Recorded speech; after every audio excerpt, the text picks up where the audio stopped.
Hello friends, আবার চলে এসেছি নতুন একটা মিনি ব্লগ নিয়ে। আমি তোমাদের বন্ধু পিয়ালি।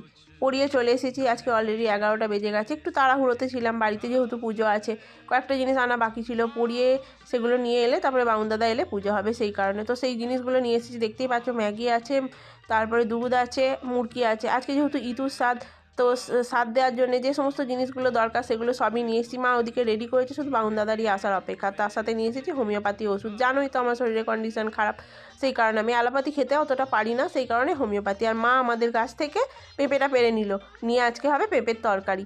তারপর দেখিয়েই দিলাম অবস্থা, লাইটটা গেল কেটে, আর এখন যেতে পারছি না, তাই অন্ধকারই ম্যাগিটা বানিয়ে খেয়ে নিলাম। খেতে খেতে চলে এসেছিলো ব্রাহ্মণ, পুজোটাও সেরে নিল, সাথে খেয়ে নিলাম প্রসাদ, চিড়ে মুরগি ফল। তারপর সমস্ত কাজ সেরে চান করতে করতে বাজে দেখো 2টো। আমার যতই শরীর খারাপ হোক, চান সেই 2টোতেই। তারপর খাওয়া দাওয়া সারলাম। ঝাল ঝাল ধনেপাতার চাটনি, আলু সেদ্ধ, আর কালকের যা তরকারি অনেক বেঁচে ছিল, সব গরম করে নিয়েছে মা।